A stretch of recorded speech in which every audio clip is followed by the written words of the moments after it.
Hello, folks, and this is Just My Opinion podcast show hosted by me, Mike Fabian. And today is March 4th, 2019. And it is our very first episode, so thank you for being very supportive and tuning in and helping me out on endeavors as I try and take over the internet world and the radio airwaves one day, and most of all, the sports world, because that's what we are. We are a strictly sports narrative. We do not report on anything else. We don't like politics. We don't give a shit. And by we, I mean me. Tune in and find out what more we have. But today's show is brought to you by Brackets for Charity, which is going to be going on all throughout March. It is going on right now, regardless if there has been 0 of the 64 teams selected into the tournament yet. But we are accepting all of the entry fees / donations. Why is it so great? It's only $5. Only $5 entry fee to get in. You can get as many as you want. I don't give a shit if you want 100 and you spend 500. That's awesome. Because 80% of those proceeds are going to go over to Nicholas Children's Hospital in Miami, Florida. 20% is going to go into a little pot. And it's going to go to the winner. You don't believe me? You don't know if I'm cheating. You don't know if I'm going to be the winner. Well, guess what? It's all going to be able to be followed through ESPN Tournament Challenge, which you could put on your iPhone, your Android, your computer, whatever the hell that you possibly have, and be able to follow it. And you'll be able to know who's in first, second, third, fourth, fifth, sixth. Who cares? But anyways, attached with your donation, you will get a receipt emailed to you from me along with the link and the invite into the group. And that will be the only way that you're allowed in. Like I said, 80% of proceeds go to Nicholas Children's Hospital located in Miami, Florida. If you have any questions, you could reach out to me via email at justmyopinionmf@gmail.com, or you call me on my cell phone, 772-678-0661. All right, folks. Well, today we have a great show ahead of us. We're going to talk a little bit of Major League Baseball, NFL, NBA, UFC, NCAA college basketball, and most of all, a little bit of college football. So stay tuned in. We're going to get right on to that right now with the Major League Baseball story of the week. The wait is finally over. Bryce Harper is in Philadelphia. He just signed a big whopping deal. That is going to be our big money alert of the week, of the day, of the year, possibly. That was ridiculous. 13 years, $330 million contract. Now, what makes everything so interesting about that is he is locked in until at least 2031. I mean, taking the longevity and being loyal to one team over being paid the highest amount of any free agent in the history of Major League Baseball. That is unreal. In a day and age where players are taking money left and right, where they're opting out and all these things, and there's no loyalty. There's all these player options. There's always these things where I'm gonna stay with you for like 2 to 3 years, but if you piss me the hell off, I'm gonna tell you right now, I'm gonna pack my bags and I'm gonna leave. And you see that a lot in the NBA. You don't see that as often in the Major League in Major League Baseball. You see that in the NFL a lot too. But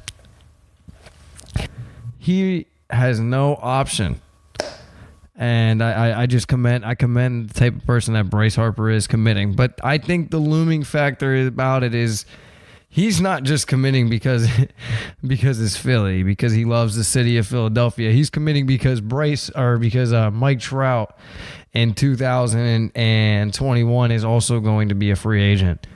Andrew McCutchen is locked under a deal until 2021. Romildo, I think he'll re-sign. He's under contract this year. Yes, Segura for till 2022. You have Arrieta under contract this year. Okay. You are locked and loaded for a heavy push. You have Herrera, who I think they might part ways with, and at pitching. One team who might need outfielders is my team, the Cleveland Indians, who don't have an outfielder at all. Regardless, Philadelphia as a whole, when you talk about them as the Eagles and the Sixers and the Phillies, they got a lot. They got a lot right now to look forward to. I mean, Villanova will be right back on track. They'll be right back on track. It's just a down year for Villanova too. But unbelievable job that the Philadelphia general managers are doing, because it keeps them. Everything's available. They could offer Mike Trout ridiculous money, big money, alert money. You know. So Philadelphia, the National League should take notice, because I understand the Dodgers are looking to go back to their third straight World Series. But Philadelphia is going to be making a heavy push at that. Now, Dodgers are locked and loaded with young talent as well. We already know that. But Philly, wow. Gets me excited for baseball season. I got sunflower seeds over there in my cupboard. I'm thinking about going to grab them. All right. But what intrigues me the most about this is this comes, a couple months after Kyler Murray, who we're going to be talking about in a little bit as well, who decided to play the very physical, harsh game of football over going to Major League Baseball. And I can understand that, because the collective bargaining agreement is absolute bullshit. You hear Justin Verlander voicing about over hundreds of Major League Baseball players out of jobs, not getting signed anywhere, and it is bullshit. And then you hear all these stories about where these young minor league players that are rookies, they have to hit this 6th season mark.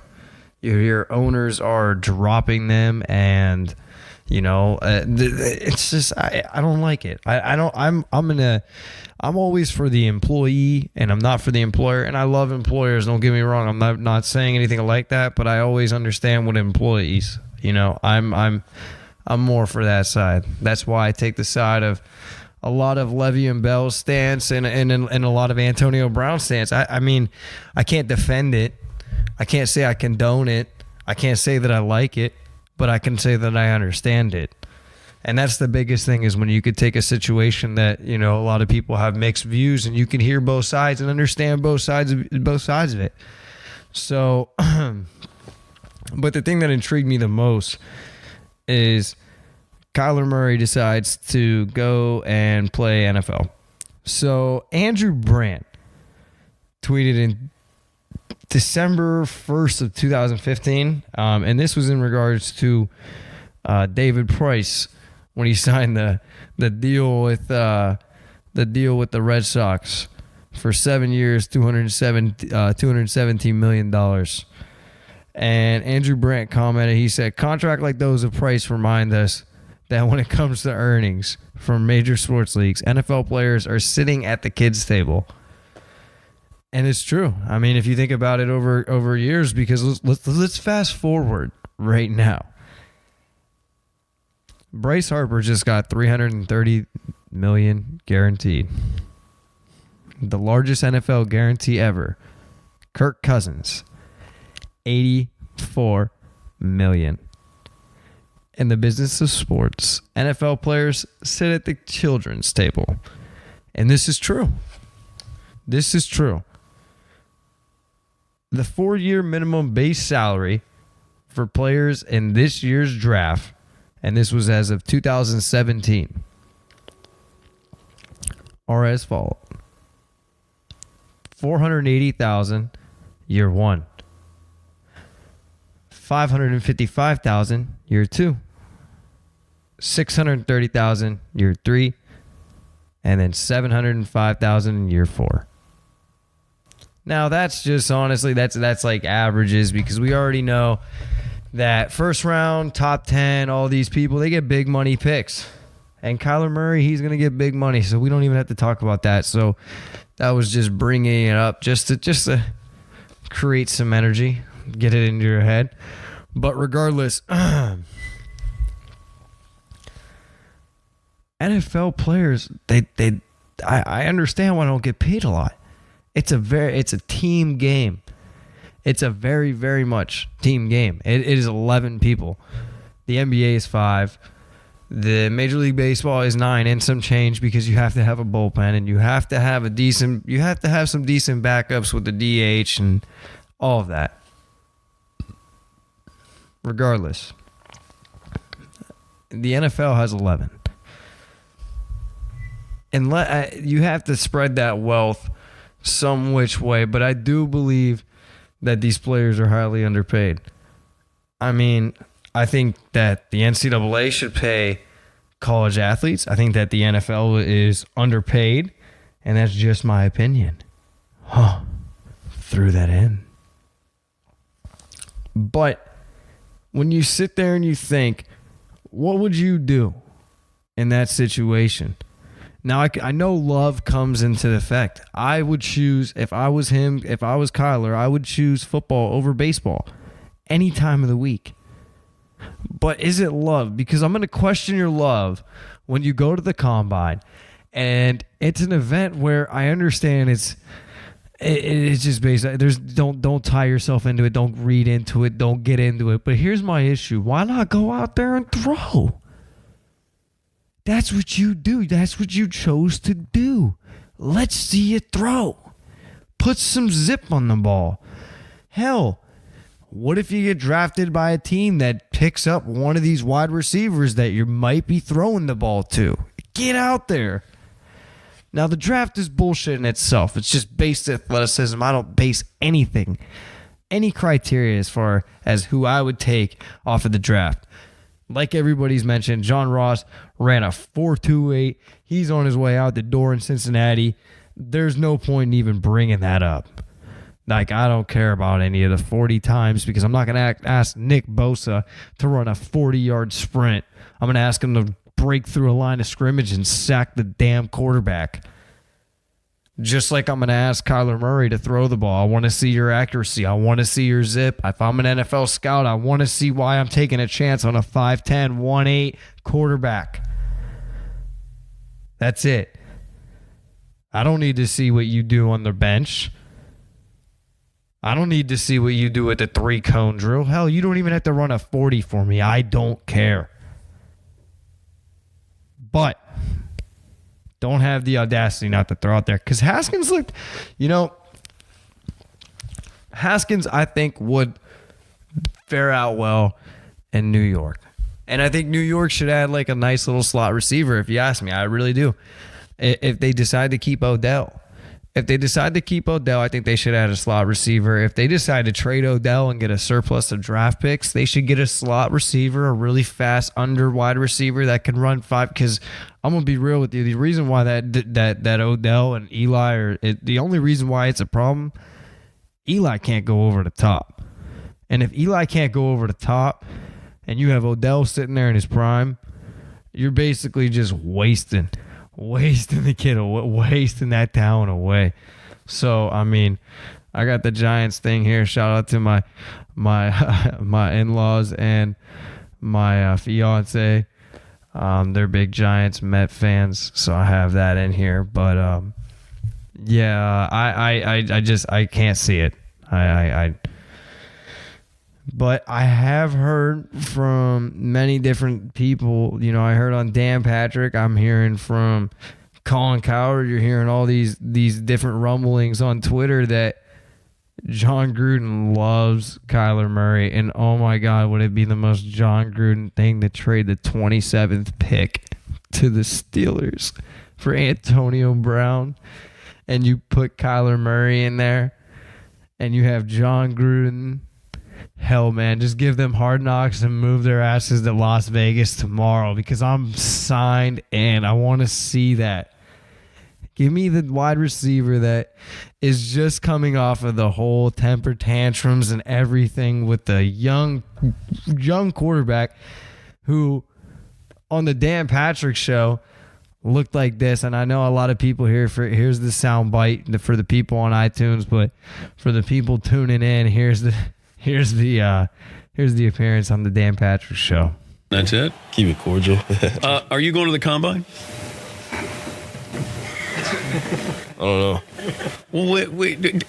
Dad, is he going to the combine? No comment. Dad had no comment there. Pro day? I mean, that's after the combine. Yeah, you're going to do a pro day? Yeah? Yeah. I guess if you want to say yeah, I get yeah. For sure. Yeah. It's okay. You can have a pro day, but That would imply that I was going to play football. Okay. So you're gonna have a pro day?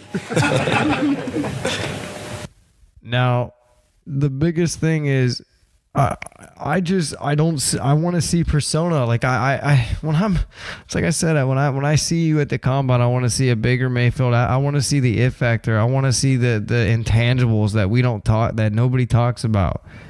You know, Baker was out there sitting there pumping everybody up. You know, and that was showing his intangibles. They brought him into the organization. He sat there and everybody talked about Baker. It was like he walked into the room and it was just an it factor, just a difference maker. And Kyler Murray just isn't that guy for me. The wide receivers look great. It looks like we have a really deep class of wide receivers. I already know we have a deep class of edge. I mean, Nick Bosa. I think the fact is that I don't understand how everybody could sit there and say that the 40 matters in regard to Nick Bosa. The kid is the most dominating. Him and his brother are the two freak of nature athletes that you don't see often. All right, and I think Nick is he's fast and just as strong as Joey. And Joey had a great time. Joey was great. I like that Quinnen Williams from Alabama. He's going to be solid. Josh Allen, Kentucky. Shout out to the Wildcats. I'm a Wildcat. Listen, I'm a Wildcat basketball fan, but I'll still shout them out. Also, Mark Stoops, Youngstown, Ohio, baby. I love it. Love what the Wildcats have been doing over there. I mean, it's a star-studded class. But what if things get interesting if the trades go down? I mean, I'm banking on the Brownies throwing in some trades and getting an OBJ with Baker and Jarvis and his old wide receiver coach. Oh my God! And then you got the SEC born and bred Freddie Kitchens. Hell yeah, brother. Love it. Love Freddie Kitchens. I love where the Browns are going. I love Jarvis Landry. I love the Browns. I love them. They look fantastic. They're on the right up and up. I hope. I'm not going to buy in on the there's only one way up, and that's the playoffs. They don't compete for the playoffs next year. You might as well grab your pitchfork and your fire. Get it ready. Get it ready, because this is about it. This year and next year, if it doesn't work, it's not going to work. So we gotta really hope it's going to work. All right, so as far as the NFL Combine goes, who cares? What comes down to it is what's going to happen. I mean, we know that Jacksonville's not going to get themselves a quarterback in this year's draft, because now they're going to get Nick Foles. So here's my issue with that. I don't think it's going to really work out too well. I mean, you're replacing Blake Bortles with a man that is 61.6% completion percentage. He has 11,165 yards in the year, 68 touchdowns, 33 interceptions, 88.5 quarterback rating. I mean, he really didn't. He never impresses me in the regular season. When he is the guy, he's just not it for me. He couldn't lead the Eagles when Carson Wentz was down earlier this year. And the Eagles ended up turning out to be a really good team, and that's when they were pretty much the most, if you ask me, pretty healthy. Besides Wentz, I mean, they didn't have Jeffrey, but the offensive line and the defensive line wasn't. I mean, Peters wasn't as banged up, I think, as he was before. You know, so I mean, Nick Foles could make a difference in Jacksonville. Who's he going to throw to? Nobody knows. Maybe it's going to be DK Metcalf, who everybody's going to be sold on, who ran a 4.3. Played 3 years of college football in the SEC, but he's a big body. Sean Oakland was too, from Baylor. I mean, granted, his got taken away from a false sexual abuse charge that was filed against him, but DK Metcalf, to me, I like Hakeem Butler as a down threat. I just saw more from Hakeem Butler and little Jordan Humphreys than I saw from DK Metcalf all year. They were on more relevant teams. So to me, in evaluating these players that I really have not seen much of is just unfair. So as far as putting them in a mock draft, I just think it's bullshit because nobody ever really knows what the hell is actually going to happen. Trace McSorley ran a great 40. I think that he should have tried out for DB for Denver. Just get yourself in the league and you know, maybe he would develop a role as a Taysom Hill. You don't know.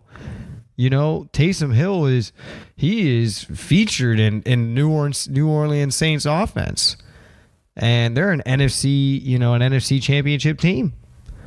But needless to say, I'm not a GM and I'm not an NFL scout, nor am I a head coach, and that's for a reason. I'm not a pro expert.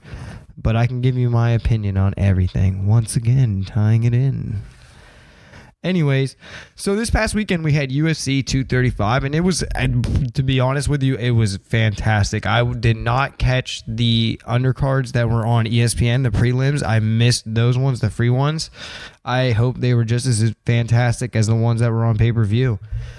I mean, anybody can say what they want. First off, Cody Garbrandt has had, since his first stint with TJ Dillashaw, he has had 2 fights. And since then, he's been knocked out twice. So he's been knocked out a total 3 times in his past 3 fights. But anyways, he's 11-3 in the UFC. Okay, no real stature. You know, he has a great resume. He beat Dominic Cruz in a solid fashion. And I think if he would have beat TJ, he would have put him over the mark. But my issue is there's a man in the heavyweight division who is not even being talked about. And I understand Cody is a way more marketable athlete. But why are we talking about DC and Brock Lesnar? Why are we not talking about DC rematching Stipe? Stipe is one of the greatest heavyweight fighters of all time, and yet has not had the chance to defend his belt. He got knocked out off the clinch by DC. And we're not going to give the man a fair title shot again? Disgrace. It's unbelievable. I mean, we're talking about DC Brock Lesnar. We're talking about DC John Jones, but you know, so on and so forth. That's my big hot take on the UFC, and you guys could agree with me or not. You guys could email. You guys could follow at JMO Sports _takes on Twitter, and you guys could check us out there. You know, give us a shout, and we will be doing that moving forward. Just so you guys are aware, we will be answering emails, Twitters, anything, tweets, whatever, Facebook.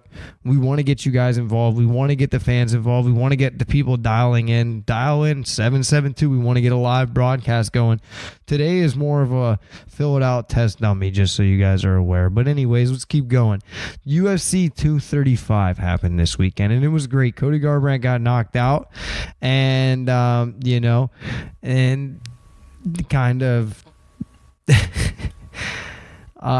a fashion of Cody Garbrandt, Pedro Munoz just dominated him, caught him. Cody, I mean, it was a great whale, but Cody got sucked so many times. And the thing about Cody is every single time that he goes in the fight, he'll get somebody and he'll catch them because he has great power, and he'll overshoot and he'll go way too hard. It's like you got to dial it down, keep your composure a little bit. I understand you want to be aggressive and get the knockout, but you also got to understand how to control your rage. You can't dive in and keep going. That's how you get knocked out. That's how Dillashaw knocked you out twice. So that's my biggest takeaway from that. I missed the fight after the women's fight. I missed that. I was very sad, but I was driving home, so I was more worried about not crashing, and that's what I ran with. Anyways, the fight after that was Robbie Lauren and Ben Arskin, which is already going to cause controversy because of the fact that the stoppage. That's what we have to. That's what that's going to be titled, because it looked as if Ben had Robbie Lawler in a choke, and it looked like Herb Dean might have thought that, and it did look. I'm going to be honest. Lawler's hand, if we could show it right here, we're going to show it right now, for the people that are tuning in on YouTube. But as far as the people back home, Lawler's hand drops to the ground and it almost looks like it falls, and it's down, and Herb Dean goes and lifts it up and it drops back down again, and he called the fight. He thought he was out, and it looked like Lawler was out for a second, but then as soon as he let him go, Lawler was up protesting, already protesting it like crazy, like what? So sadly, that was the ending of that one. As far as Tyron Woodley, holy shit, did Tyron Woodley get absolutely worked. I've never seen ever Tyron Woodley get out wrestled in the fashion of which he did. I mean, he had no answer. He was outscored. Let me get that. Let's get that up there. Yeah, Tyron Woodley was outstrike. The total strikes was 336 in favor of Usman and 60 by the former champ, Tyron Woodley. And Usman moves to 15-1. He is now the welterweight champion. But yeah, Tyron Woodley completely out, just everything, just demolished. Did not even. There was no tone. There was no pace. There was nothing. He got completely outworked. And Woodley showed that he was going to get dominated in all of his previous fights. I mean, when you look at it, besides the Darren Till fight that ended in the second round by submission, by a choke, he went into a unanimous decision against Damian Maia. Okay? Damian Maia. He went into majority decision against Stephen Thompson. And then he went into a majority draw against Stephen Thompson again. I mean, it was destined for a setup that Tyron Woodley, I mean, he's doing other things where he's more on TV. But the other thing that caught my eye was John Jones. Now, actually, not John Jones, but as far as I'm concerned, the competitor who literally, Anthony Smith, took everything. No matter what happened, Anthony Smith was coming forward, trying to go at him. You heard his corner, the things that they were saying. It was kind of inspirational, but in the end, the champ wins. And moving forward, everybody was sitting there on the edge of their seat, and you're just waiting for John Jones to talk shit and call out Daniel Cormier, and instead we got the old, humble John Jones. It looks as if rehab might have got back to him or something. You might have done the 12 steps of recovery, but we saw a much humble John Jones, and I'm not used to that. I don't even know how I feel about that. I'm all about recovery, trust me. You don't even need to know my background. But at the same time, John Jones, man, I'm waiting for that energy, brother. I'm waiting for you to go at him. Needless to say, we didn't get that, but we'll have something moving forward. I'm hoping a Nate Diaz, Conor McGregor, or at least give me Cerrone. Give me Cowboy. But I'm waiting for Stipe. Consider this my stamp on it. I'm waiting. This is vote for Stipe. Vote for Stipe, UFC, whatever the hell you want to call it. Let the man go get his title. So now we got the NBA. Oh boy. Ratings are down. Less people are watching. Less people care. And I wonder why. Well, there's this team in Los Angeles who acquired this one player who happens to be considered one of the greatest of all time, who I even consider one of the greatest of all time. And he happens to be on a team of people who won't buy into the system, who think they are him. It is astonishing. They think that they have earned the right to not play defense, that they have earned their place in the Los Angeles Lakers uniform. LeBron has 8 straight finals appearances, 16 seasons. He's going to absolutely demolish the scoring record. He leads in assists. He is on Mount Rushmore without a doubt. And he is the greatest of all time, whether he makes the playoffs or not. But my issue is, how is it possible that people are sitting there critiquing him, saying that this is going to impact his legacy? He's on a team of people that aren't even going to be on the team next year. Kyle Kuzma and Brandon Ingram are the only two that are making somewhat, and Rajon Rondo, of course, but Rondo, we expected that. Let's just face facts. I thought it was hilarious, somebody putting it out, but this is going to be a year in which JaVale McGee was the starting center of the Los Angeles Lakers all year long.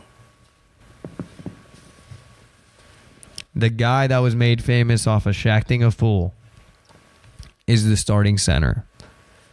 The Warriors got rid of him, didn't want him.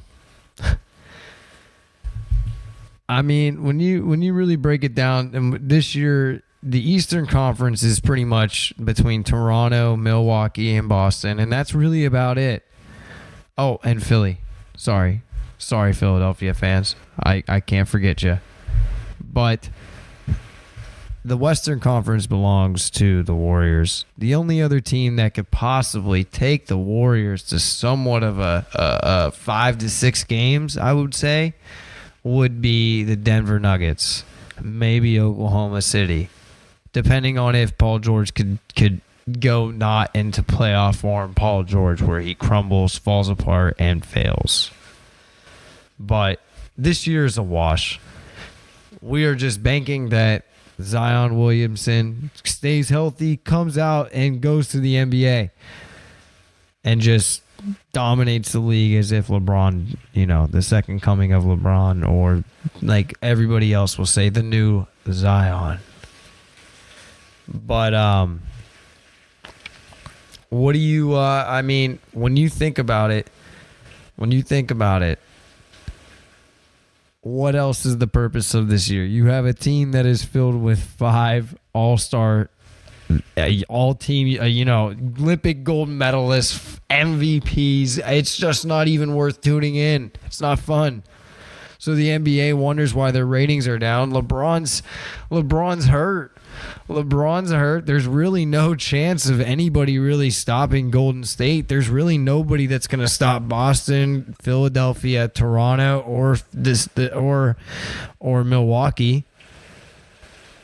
We already have the playoffs and we already have the finals already almost pretty much mapped out. So what's the point of watching the regular season? The only thing that might become interesting is if LeBron's really in the playoff mode and actually gets almost in the playoffs. That's when I'll tune in. Until that happens, there's really no point.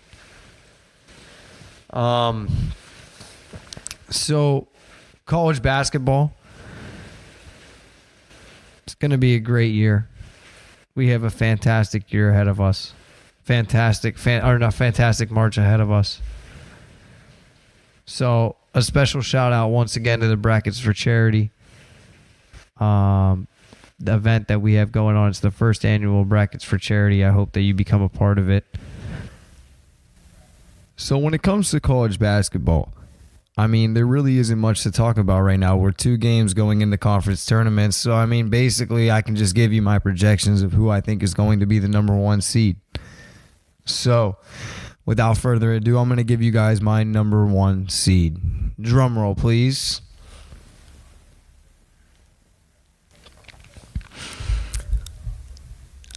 I'm going to go with number 1, Gonzaga. I think they're going to win their conference with ease. I don't think they're going to have any trouble ever until the tournament. And I see Gonzaga being able and going and capturing that number 1 seed. Number 2, I have Duke.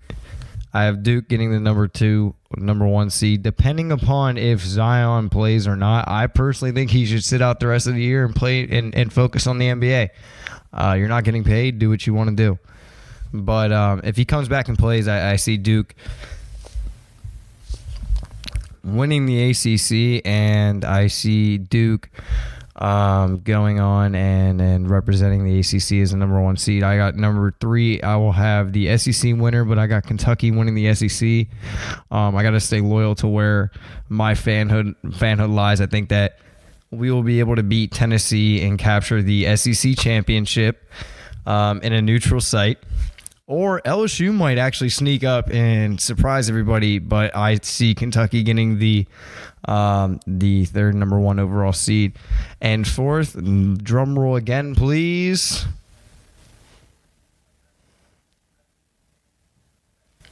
You guessed it. I'm going to go with Virginia. I think Virginia will lose a close game to Duke in the ACC championship, and they will be knocked up into the number 1 tier.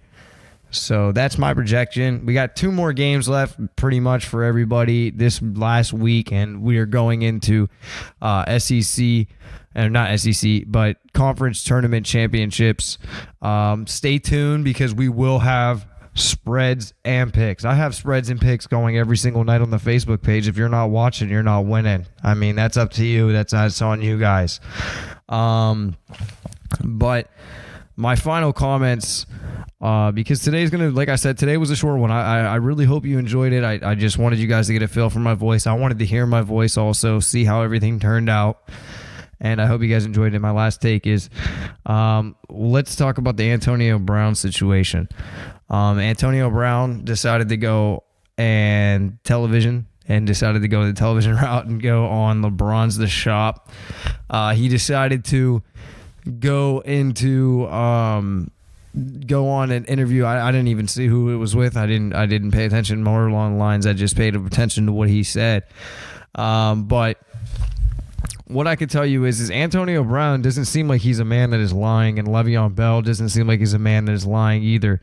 These are superstar potential number 1 players. Like, Le'Veon Bell is a dominant running back in this league. And also Antonio Brown is a dominant wide receiver in this league. And it seems to me that there's only one person who is not complaining. And it seems like Ben Roethlisberger is just keeping quiet, not complaining about those 2 at all. But those 2 are leaving because of Ben Roethlisberger. I really feel like maybe they really did try. They really did try and work out. And they really did try and work with Ben. And Ben is just not that type of guy. He just seems like he's an asshole, to be honest. But, like, I like him.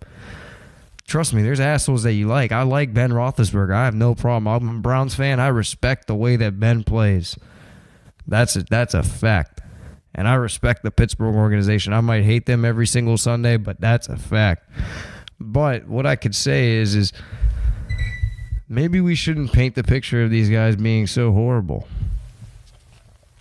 Maybe our fandom shouldn't come in the middle of understanding that these are people too, and at most young men. I see people online all day, all the time, just sitting there criticizing these men and tearing them to shreds. And I was one of these people. I swear on it. And then I realized that these guys are younger than me. And these guys got kids. And these guys got wives, girlfriends, mothers. You know, maybe boyfriends, whatever they do. I don't even know. I don't care. It's not my business. But regardless, these are people too. And I really do think that he's not lying. I really do think that the Pittsburgh organization painted a narrative that he's a bad person. It's a shame, but it's going to kill his draft stock. It's going to kill his trade value. So my hot take of the week is I think Antonio Brown is traded to the Raiders. Big money alert to the 27th pick in the NFL draft, and possibly Big Ben's predecessor. That's my hot take of the week. You guys have yourself a great week. I look forward to this. This was a great time. I hope you guys enjoyed it, and I had a blast. Thank you very much, and God bless.